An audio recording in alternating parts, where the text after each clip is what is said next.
idol, napakasama itong balita sa atin ngayon. May nagpost daw, maghanda daw tayong lahat dahil sa Nobyembre daw may nagplano daw na mag-lockdown. Kaya itanong lang natin kay kaibigan kung totoo po ba ito. Kahit ano na lang po ang mga plano nila sa atin, no?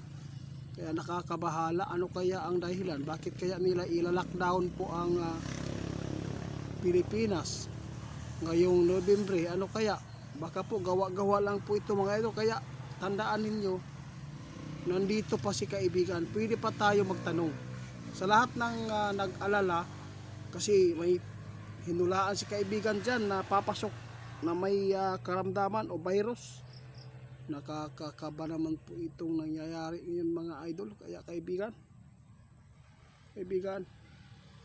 salamat. Kumusta po kayo kaibigan?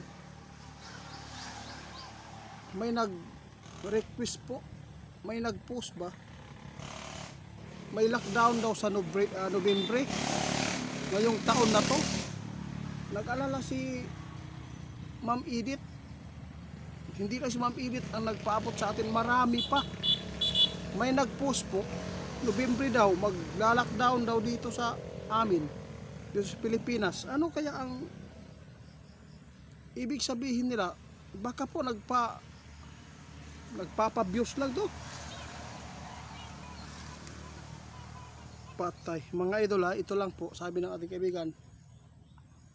Lagi po namin binabanggit, sabi ng ating kaibigan, na ang tao dapat maghanda lagi. Dahil hindi natin alam ang mga plano po ng mga namumuno. Oh, tama.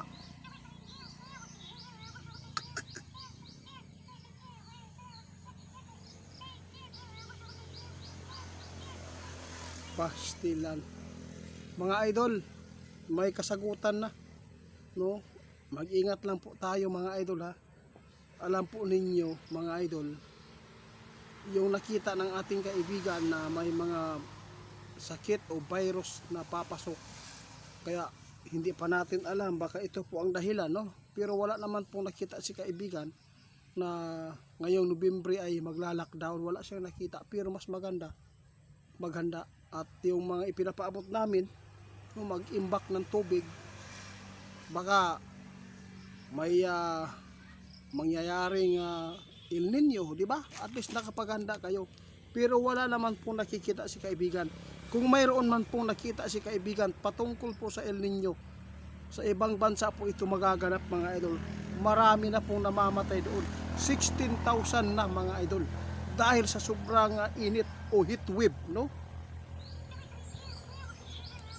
Oo, huwag kayong mag-alala sa lahat po ng nagpaabot na nag-alala dahil sa may nag-post na magla-lockdown. Huwag kayong mag-alala po mga idol. Dahil sabi ng ating kaibigan, wala silang nakikita kung bakit nila ila-lockdown. No, dahil lang po ba sa mangyayaring kaguluhan? Talagang mayroon pong kaguluhan. Kaya ingat lang po tayo. Lagi po nating tandaan, hindi lang virus po ang paghandaan natin. Isa na po dito ang kaguluhan po sa ating bansa. Di ba nagpapatuloy po ngayon ang gulo sa mga namiminuno dito sa atin, no? Patuloy ang siraan. Salamat kaibigan sa mga tugon ninyo. Kaya maraming salamat din po sa mga nag-request. Mga idol, yung nag-post po na nakita ninyo, huwag lang po kayo magpapanik doon, Ito lang po, mas maganda din po ay lagi po tayong handa sa anumang mangyayari sa buhay natin. Maghanda tayo, mag-prepare tayo kung ano po ang dapat nating gawin para hindi tayo maaapektuhan kung sakali man na dumating talaga ang mga totoong pinupost nila na mangyayari. Mga idol, hindi lang po yan at yung mga paghandaan natin yung ganyan pong mga problema. Marami pa tayong dapat na paghandaan, krisis sa panahon natin, kalamidad. May nagpaabot pa na El Nino. Maraming mga kababalagan mga idol. Kaya marami pong mas mahihirapan sa hanap buhay ngayon kung mangyayari man po ang El Nino. Sabi ng ating kaibigan, walang mawawala sa atin kapag tayo ay naghahanda. Lalo na sa panahon natin ngayon mga idol, grabe na po ang nangyayari mga krimen. No? Kailangan natin po maging alisto tayo lagi. Lalo na sa panahon sobrang krisis, sobrang hirap po ang hanap buhay, sa sobrang mahal po ng mga bilihin. Lalo na ang mga gasolina mga idol, yung gas, no? Mga diesel, sobrang mahal. Paano na lang ang mga namamasada araw-araw?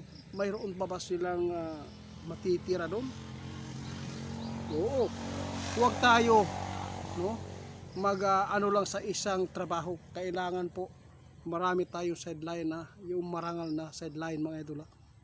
Kailangan kung may mga lupa tayo, taniman natin. Hindi man yan agad natin maha-harvest, pero pagdating ng panahon talagang makakatulong yan.